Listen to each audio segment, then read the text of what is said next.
ଆଜ୍ଞା ନମସ୍କାର।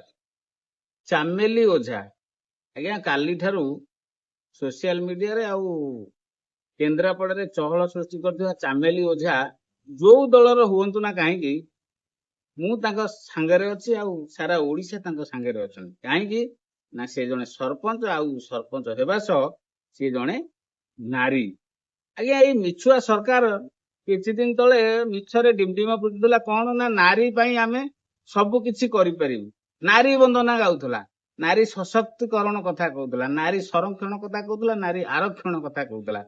ଆଚ୍ଛା ସେଇ ଯୋଉମାନେ ନାରୀ ଆରକ୍ଷଣ, ନାରୀ ସଂରକ୍ଷଣ, ନାରୀ ସଶକ୍ତିକରଣ ର ଡିମଡିମ ପିଟୁଥିଲେ ଆଜି ସେଇ ନାରୀଟି ଏବେ ଅସହାୟ ହେଇ ପଡିଛି, ତା ପ୍ରତି ଅନ୍ୟାୟ ହେଇଛି। ଆଉ ଆମ ଉପମୁଖ୍ୟମନ୍ତ୍ରୀ ପ୍ରଭାତୀ ପରିଡ଼ା ମ୍ୟାଡାମଙ୍କର ମୁହଁ ଖୋଲୁନି ଏପର୍ଯ୍ୟନ୍ତ।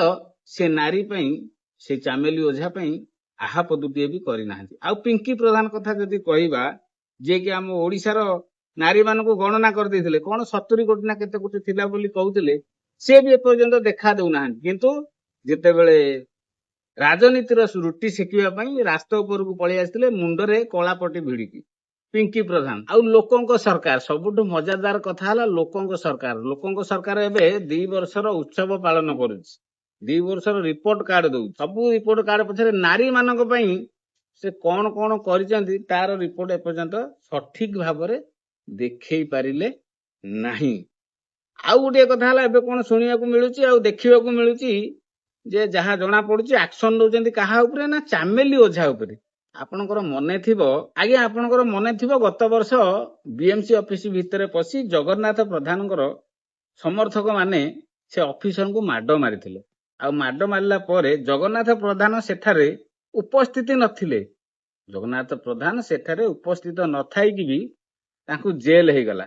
କିନ୍ତୁ ଏପଟେ ଯଦି ଦେଖିବା, ଆମ ଅରିନ୍ଦମ ରାୟ ସେ କୌଣସି ପଦ ପଦବୀରେ ନାହାନ୍ତି।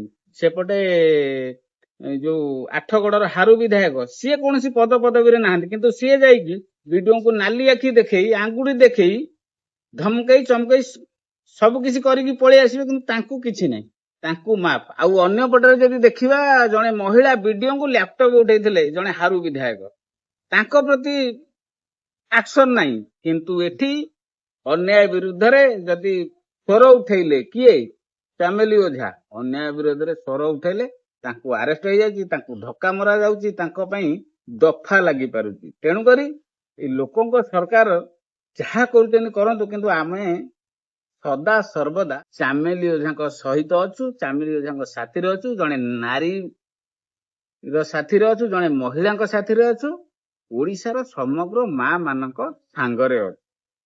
ନମସ୍କାର।